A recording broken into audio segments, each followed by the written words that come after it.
I wanted to go over a list of all of the things that you're going to need to successfully make soap. Number one, most important thing that I think that you need is a book, some sort of book that tells you what you're doing so that you can refer back to it. Don't rely on the internet, you guys. Have a book that tells you what to do, okay? Number two, you're going to want to get yourself a scale and some vessels that I have here. I have a cup. I use a solo cup for my lye. So I measure my lye into my solo cup. And I like to use the buckets. This, I must have taken the label off of this, but this is a bucket that had some of my oil in it that I make my soap with.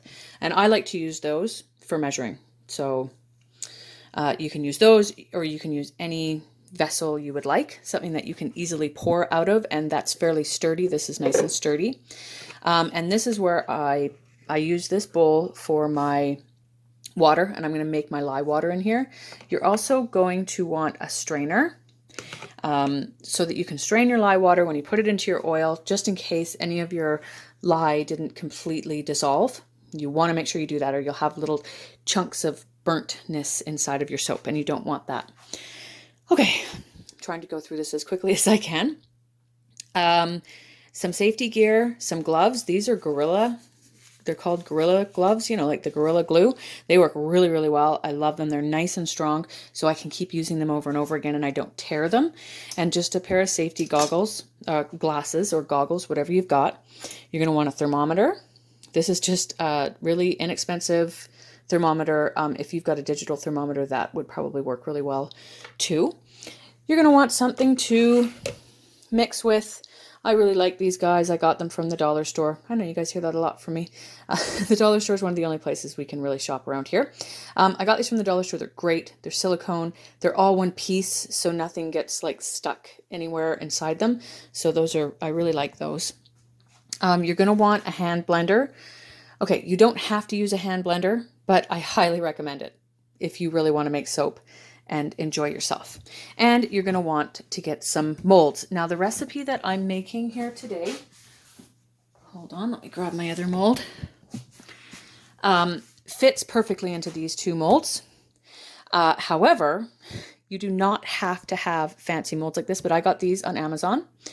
I haven't quite figured out how to put links down in the description below for Amazon and stuff like that, but I got these on Amazon and I'm sure that you can find them easily there. But you do not have to have fancy molds to do this. And when I first started doing this, my husband made me some wooden molds out of 1x4s, and we just cut them out, screwed them together, and they worked really, really well. I have moved on to this because it's easier to remove and all that sort of thing, but so you can make them. Or one of the other things that I always used to do was I used to make molds out of, sorry, the lighting gets all messed up. Well, these are cream cartons, but this is just like 1 liter milk container. And so what I do is I just take it and I cut the top off of it and I fold this part down and tape it all up. I'm not going to show you right now. I'm sure you can probably get how you would make a mold out of it. And just make sure it's taped really well so that nothing will leak out of the end. And they work perfectly, and they actually make a really nice little bar of soap, which I've done that many times with these. And I even sold my soap that I made with making a mold out of these. So don't think that you have to run out and buy all this expensive equipment. Just use what you have, okay? Just so long as you have these things that, you know, will work for what you're trying to do. And also the things that you're going to use for this need to be dedicated to this. Of course, unless like your scale, you can use that for something else. And your safety goggles, they can be used for something else. But the other things that are going to come into contact with your soap, it's a good idea to make sure that you're only using that for your soap. Now, as I said, we're doing hot process today. So with hot process soap, you're going to want a crock pot. Now, I got this crock pot from a garage sale years and years ago. It was very inexpensive and it works great. I don't care if it's all scratched up and mucked up inside.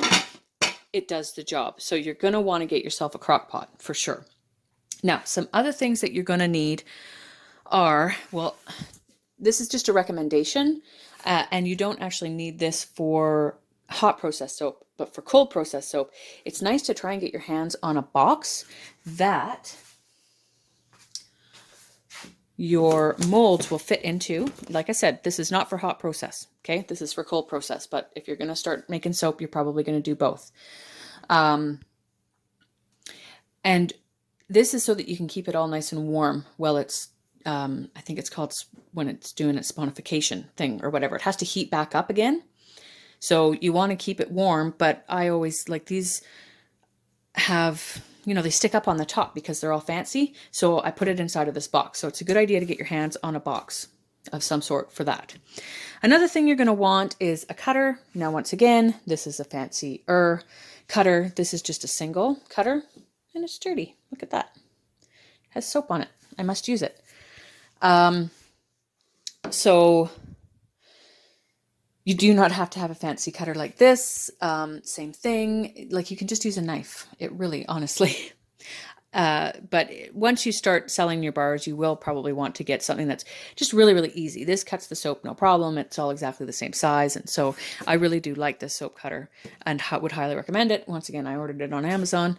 I'll try and put a link in the description below. And one more thing that you're going to want to have is, this is just a canning box, obviously, canning jar box. And I've got a bamboo mat inside there. And this is what I put my soap in. Here, I'll show you one over here with soap in it. So this sits on a shelf in the other room to air dry. So you're going to want to have somewhere to store your soap while it's drying. So I recommend, if you can and you've got a bunch of these boxes and you don't know what to do with them, they come in really, really handy. Okay, so that is everything for, I'm pretty sure that's everything that you're going to need